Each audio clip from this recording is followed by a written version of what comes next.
Most chess players miss winning positions not because they are bad, because they don't recognize checkmate patterns. In this video, I will teach you checkmate from 3 to 8 moves step by step so you can start finishing games like a pro. And trust me, the last one will blow your mind.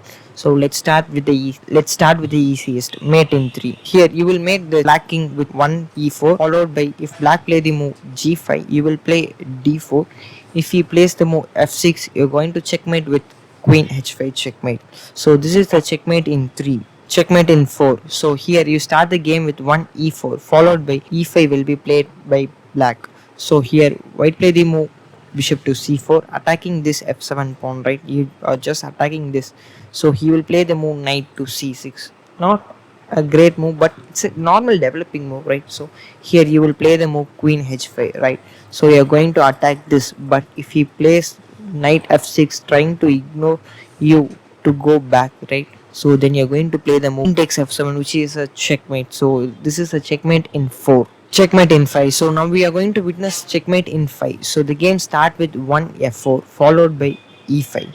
If black play the move e5, you are going to take, right, f takes e5 followed by d6, e takes d6 and bishop takes d6. So now you are black. So think that you are black and you are playing this opening against your friends, right? So here white play the move knight f3, you play the move g5, right? You just need to take this knight from this square. So if he plays the move h3 trying to stop g4, then he's gone. Bishop takes g3 is a checkmate. So this is the checkmate in 5. So just learn it. Checkmate in 6. So the game start with 1 e4 followed by e5, knight f3, f6. So he support the pawn with f6. So you play the move bishop c4, normal developing move c6, and here the game start, right? So you play the move knight takes e5. So it's a sacrifice, right? If he takes back with f takes e5, then you're going to play the move queen h5 check. So if he plays the move king to e7, then queen takes e5 is a checkmate. So this is the checkmate in 6 moves. Checkmate in 7 moves. Now we are going to witness one of the greatest checkmates in all time, right? So this is, right, sacrificing your queen and checkmate the opponent king. So let's see how the game goes, right? So the game start with 1 e4 followed by e5, knight f3, knight c6 and bishop c4 and d6. These are the normal developing moves, right? So here you will play the move knight to c3. So here black play the move bishop g4. This is also a normal move, right? You just pin this knight with this queen, right? So here you play the move knight takes e5. Here if he is greedy and take your queen on d1, right? So then he is gone. Bishop takes f7 check, which is a brilliant move because you just attack the king on e8, right? So the king to e7 will be played and knight d5, which is a checkmate.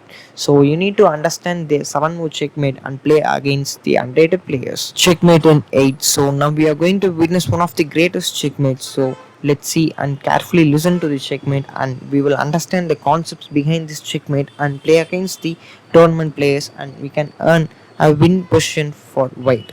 So here white start the game with 1 e4 followed by c6, which is a Karukan defense. So you play the move d4, he will play d5, right? You play the move knight c3.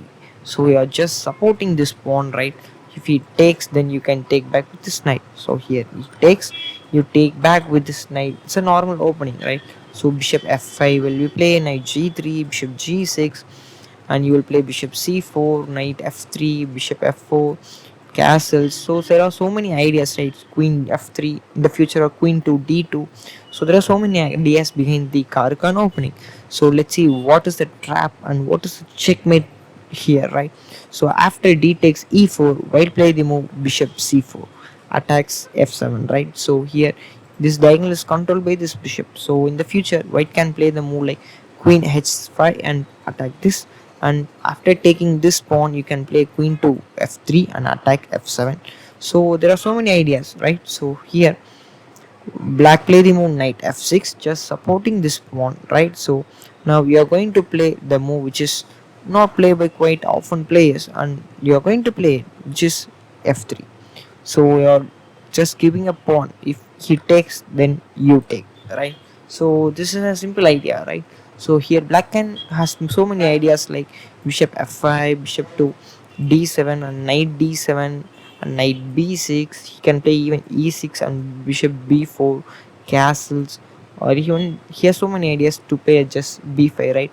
Bishop d3 will be played, then g6 just to bring the bishop to g7, and castles and rook e8. White can play so many ideas for white also. There is castles, bishop f4 to bishop g3, queen d2, rook to d1, then this f rook will be played to rook e1, rook just attacking this e diagonal, right? So let's see what. So here white play the move knight takes f3. So here black play the move which is a blunder, bishop g4. You think why it's blunder? Because there is a sacrifice for white. Here it is, right? So there is a sacrifice. If you see that, then you will be a great player, right? So there is a sacrifice which is bishop takes f7 check, king takes f7, knight e5 check, king e8, and knight takes g4.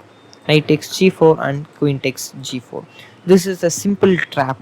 As a beginner, you know, because this is a simple trap. If you know this there is no problem. But the 80% of players only know this. Remaining 20%, which is in the top 1% of the players, does not know this trap, but they know another trap which is lies behind this, right? You play the move bishop takes f7 here, right? So you play the move bishop takes f7 at first, but now you need to play the move which is knight e5, which is the great move because you are just attacking this, right? So now bishop takes f7 is a checkmate. It's a checkmate, not just attacking the king. It's a simply check and mate. So if black play the move bishop d1, then you're going to mate. So the black can stop with bishop e6, bishop e6, f e6, and you can just castles, right? So these two pawns are simply weak, and this f6 knight is somewhat misplaced because you need to play g6, bishop g7. You do not have time because bishop g5 is coming, queen to f3, rook f2, this rook is coming, and knight e4. This knight can be traded, right? So this is an open file. So there are so many ideas behind it, right? So here there are so many ideas for white. So black can play and defend with queen c8 also, right? You can just take bishop f7, king d8, just simply trading off, right? So you can run with your king, queen d3 will be played. So there are so many ideas here, but black is greedy and take the queen on d1. So now checkmate is going to happen, which is in 8 moves. Bishop takes f7, which is a checkmate. So now we have learned the checkmates of 3 to 8 in a sequence, and in this video we have learned those checkmates. So play it against the beginners and unrated players. Don't play it in the tournaments because you will lose the game, because rated players will know the trap. And if you learn these openings, you are already ahead of more than 100 players, because chess is not about random moves, it's about recognizing winning patterns instantly. Comment which one is hardest, mate in 3 or mate in 8. And if you want more videos like this, subscribe to Checkmate City. Next I will show you the most common checkmate traps in real games.